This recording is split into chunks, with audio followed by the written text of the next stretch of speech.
How y'all been? How y'all been? How y'all been? It seems like to me that the stuff that's going against Donald Trump has all been staged. All this crap that's been going on for the last year and a half now, it's all falling apart.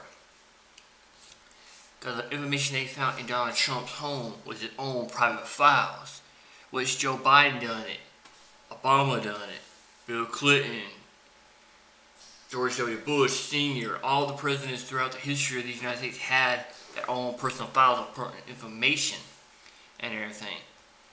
They know if Donald Trump get back in the office, all the Democrats that's doing all this dirty shit will be locked up. Like Kamala Harris, Obama, all these Democrats do not want Donald Trump back in office. And here it is. The Neo is trying to compare Donald Trump to Hitler. Here we go, all this I'm trying to show y'all. Perspectives have got to be looked at. You always hear about people from Eastern Europe, the Jews from other parts of Eastern Europe, from Western Europe, coming over. Look what happened in France with the Nazis and so on. And they come over, and you hear these, and when I was a kid, they'd say, "You don't really appreciate this country. You don't really appreciate what we know from experience." Imagine what those people went through. I'm just starting to see it. As a kid, I said Hitler, it's a nightmare that never would happen. But now I see that it's possible. And what those people, this look right here is a Joe Biden nutsack. Close to my age, who are from Eastern Europe, European countries, or even Nazi Germany, and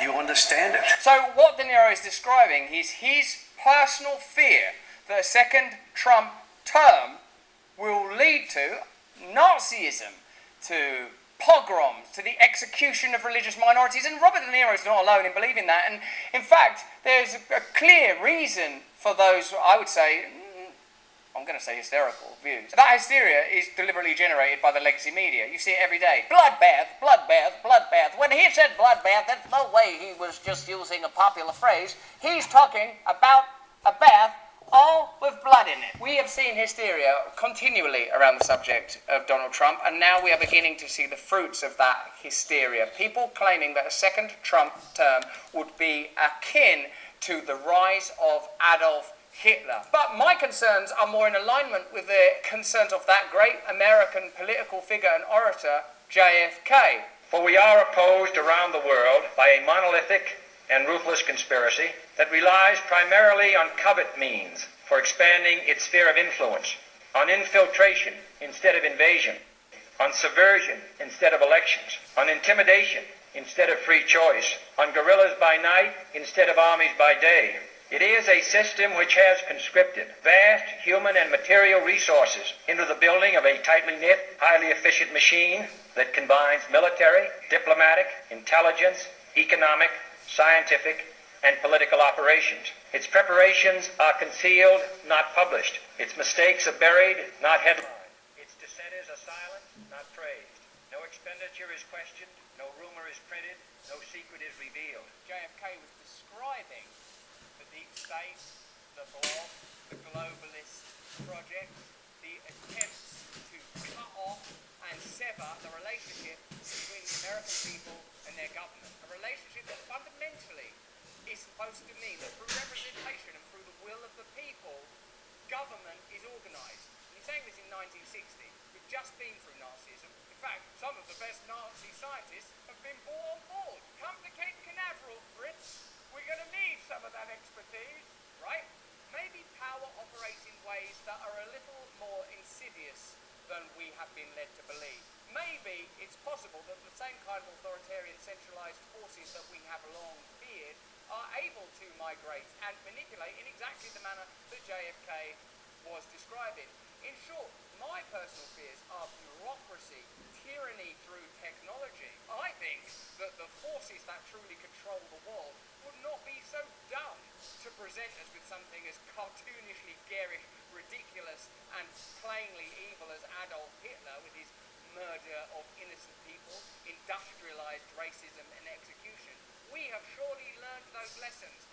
We can't bring you this earth-shattering, paradigm-changing content without the support of our partners and without clear heads. That's why I'm happy to tell you that AirTech are the only published, peer-reviewed, patented EMF protection solution. That means electromagnetic field. You know that. Trusted by experts, neuroscientists, doctors, biohackers, and pro-fighting athlete cage fighters. Its effectiveness has been proven in real time using EEG brain scan demonstrations. Remove the fear and unknown levels of daily exposure and have peace of mind with AirTech life-tune protection. Over 20 years invested in research and development, AirTech technology creates synergy between you and your devices by modulating and transforming chaotic frequencies to match our own biological energy. Unlock better wellness. Go to airstech.com and use the code Russell30 for 30% off your entire purchase. Have one of these in your area. And remember, if you're an awakened wonder, you can see in our 5G video exactly why this stuff is so important. So take advantage of this offer. Click the link in the description. Let's get back to the content, baby. Let's have a look at how the FBI, a deep state power, was able to stage the claims that were made against Donald Trump and the apparently, what was that word? Classified. That's that word I've been groping around for. Classified documents that Donald Trump is being indicted for being in possession of. In terms of the classified documents case, I remember the infamous picture that the FBI took of all those classified documents that they said that they took from Mar-a-Lago. Specifically, tell me about what you're saying, that what evidence was tampered with, and did the FBI tamper with this?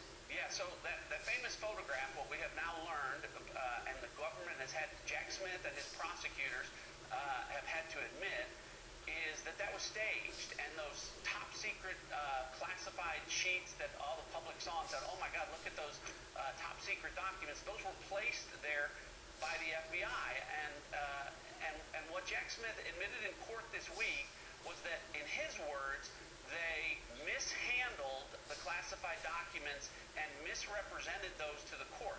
Maria, that's a kind way of saying we tampered with the evidence and then we lied to the court about it. And they got caught when President Trump's lawyers and the other co-defendants raised this issue and said, look, the documents here don't match up. The documents that were presented to us don't match the digitally scanned records of when they were taken from Mar-a-Lago. And Jack Smith, not only did they tamper with that and lie to the court about it, but he's now admitted to the court that he doesn't know how that happened. He's only offered a number of possible explanations for how that could have happened. So he's absolutely blown the chain of custody. This reeks of crossfire hurricane when the Obama-Biden administration fabricated evidence before the FISA court, lied to the court about it, to pursue Donald Trump, and now we're seeing it again in this classified documents case. The judge could dismiss this case at any point in time, Maria. I think the only reason that she hasn't is she wants to document this publicly so that the public can see just how this case is being prosecuted, how unfairly Donald Trump has been persecuted in this matter by Joe Biden's Department of Justice. That is extraordinary. Again, remember JFK's words. Deep state interests that act as guerrillas by night, not warfare through the day. Do you think that this is the judiciary being used to target Donald Trump? Or do you think there are genuine and legitimate concerns that he used campaign money in the incorrect way, that there are a variety of allegations about his personal life? It is very inconvenient, if that is the perspective that is being peddled, that the FBI tampered with evidence. So like De Niro, I am afraid. And you are afraid too, aren't you? That power is making insidious moves behind the scenes in exactly the way that JFK described. That power is coming, centralizing, authoritarianism is on the rise. My fear is not that Donald Trump is the greatest threat that faces America. My fear is the forces that marshal Joe Biden, those that pull the string, are the greatest fear. And in our country, the forces that are behind the Labour Party, globalist powers, not defined, as far as we know, by any ideology other than the acquisition of power and dominion. This is not some covert description of any group or minority or religion or ideology. There is no time for racism of any kind. There is no time for hatred of any kind. There is time only for immediate awakening, for the threat we face is real. Robert De Niro fears that Trump is some repurposed, reversioned attempt at the militaristic dictatorships of the 20th century. But what you and I rightly fear is that Orwell, Huxley and Kafka were right, that it is bureaucracies and anonymous power, the removal of charismatic leaders actually, and their replacement with cadaverous avatars. That's the real fear. The real powerful individuals and institutions, we don't know their names. You know that, and I know that. Hey, thanks for watching. If you want to see more uncensored content where free speech can flourish, join our live stream. Click the link right here. As you can see, Democrats are the real trouble. They are the real reason why. And here's another reason why they want Donald Trump in jail. Because they know that once Donald Trump gets in office, we will be back to our original power, back to our original statings. They don't want that. Joe Biden is out of Hitler, in my opinion. Robert DiGiorgio one time stated when Obama was running for president, he didn't believe he'll be good president. He literally admitted that a black person could not run for president. Robert DiGiorgio, he admitted that blacks could not run for president. Good news, everyone. But look what we have. Joe We have a Biden black is president, giving very, very Barack H. short Obama. speeches. Why is that? Because he's suffering from senescence, Here's the other one now. senility, and cognitive decline. No. No, because brevity is the soul of wit. People want crisp, sexy little speeches. This is a time when we should be talking about nuance, complexity, shifting taxonomies, how the old labels of left and right and Republican and Democrat no longer apply, a need for a resurgence of spiritual faith and spiritual awakening among the electorate, a new resource for moral authority within government. No, what we're getting given instead is, we've got an election coming. We need to hide Joe Biden away. So let's spin this, that he's going to be giving really short speeches now. Why? Because it's crisp, it's sexy, it's new, it's improved, and it's certainly not to mask the fact that the poor guy is clearly experiencing deep senility. Let's have a look. We have news this morning from NBC News that the campaign is looking to shorten its speeches. Biden's general election strategy is less is more. Less is more. Even though you might think that the word less is the opposite to the word more, as less implies a deficit and more implies abundance, we're going to tell you the opposite. Like the way that we're changing the meaning of all words now. Like free speech, that's evil. And going to war and funding wars continually, that's for peace. You see how it works now? It's not about hiding Joe Biden because people will not be able to ignore the evidence of their own eyes that this is a guy in serious decline and he isn't capable of making the kind of decisions that a president would necessarily make, and therefore it's obvious, isn't it, that power is controlled by a set of deep state institutions, that the strings are pulled from somewhere far away. I mean, look at this cadaverous visa. There's no way he's making those decisions. Therefore, it's obvious. Oh my God, it's obvious. I've seen the light. The scales have fallen from my eyes. These choices must be made by deep state operatives, the blob. Call them what you will. Democracy's a sham. Democracy's a sham. Democracy's a sham. No. Less is more. You see? It's a different word, but it's the same thing as more. The president's aides are seeking to tighten his pitch to voters with shorter, crisper speeches. To be honest with you, Quentin, I think that's a very smart idea. I think for everyone. For everyone. It's a smart idea for everyone. Joe Biden should give short speeches. Joe Biden, from now on, is going to give his speeches from inside an electronic coffin. The lid will flip open. He'll emerge like Nosferatu. I'm here to win your vote. It's brilliant, it's snappy, it's fun. Isn't it extraordinary how the legacy media tried to spin this as a positive? Do they think that every single person watching this doesn't realize that the reason Joe Biden's having to be parked behind closed doors is because his every public appearance is further evidence of his incompetence, up to and including potential public defecation? We can't rule that out. He might literally not be able to control his bowels, and yet we're invited to believe he's in control of the most powerful nation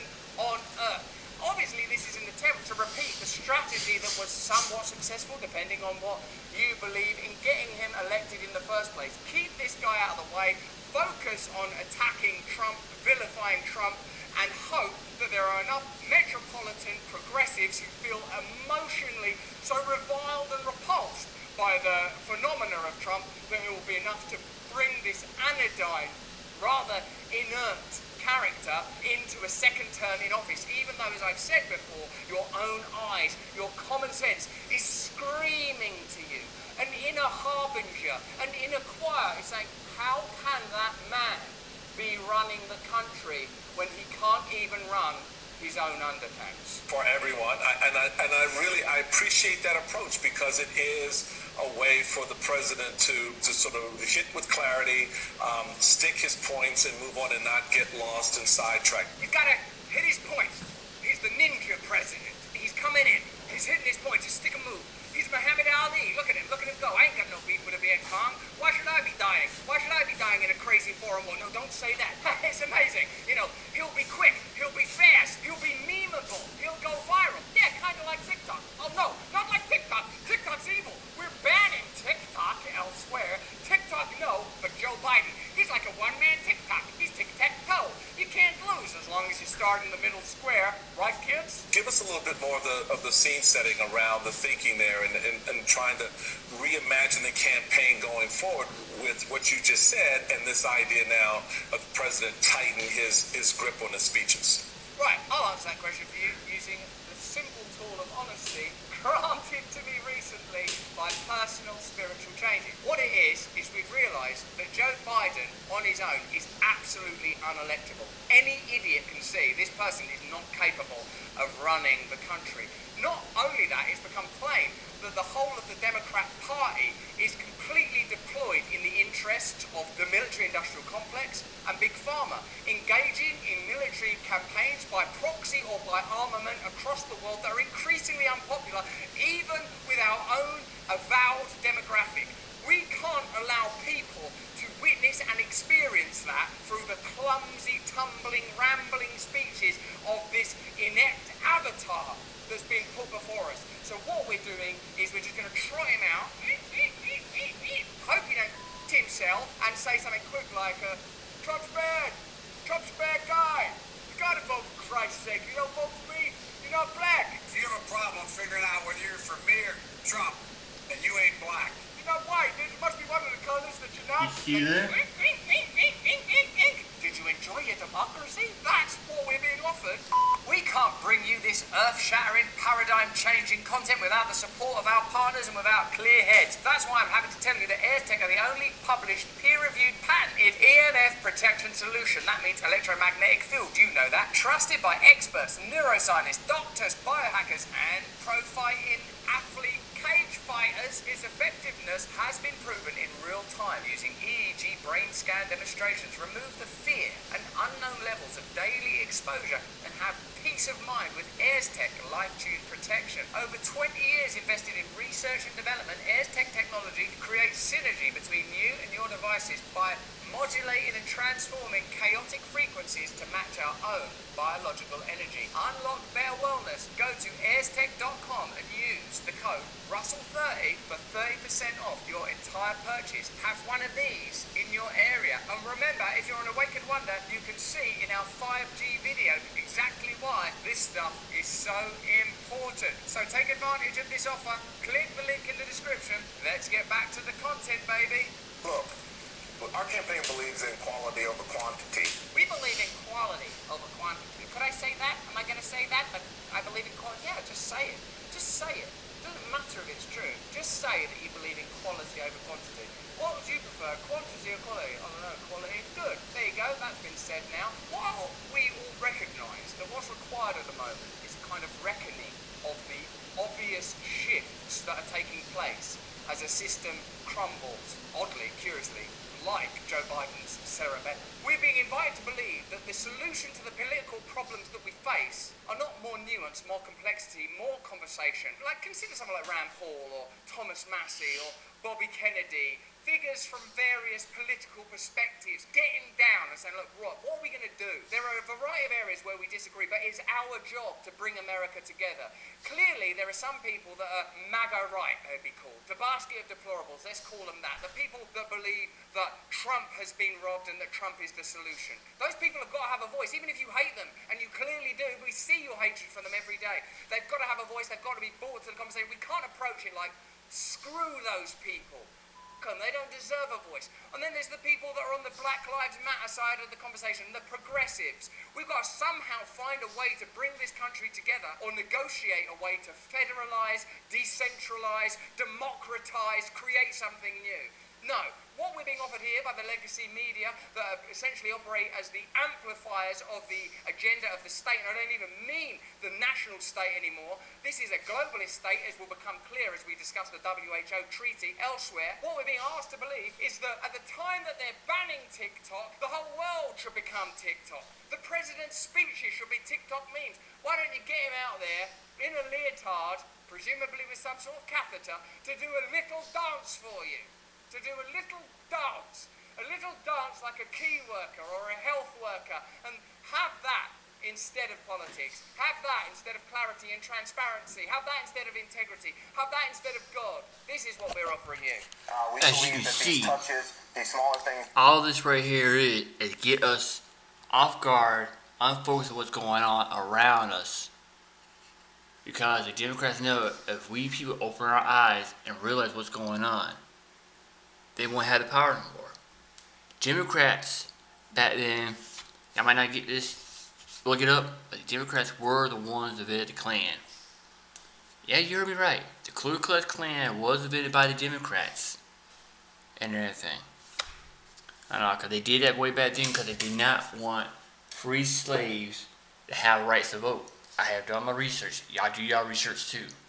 Y'all might not be able to find it, but it's out there. You have to go to these little websites, these dark websites that the government do not want you to find, but you will find it.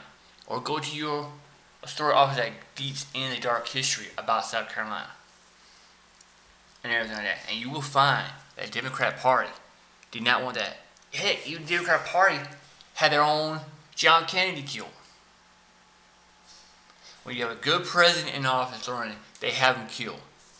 The Democrats had John Kennedy killed, had Henry Lincoln killed, had John Kennedy's brother killed, because they knew, having a good president, our country would get back right. The Democrats do not want our country back right, because they don't want us to have freedom. The Democrats are the Nazi Party. Good night.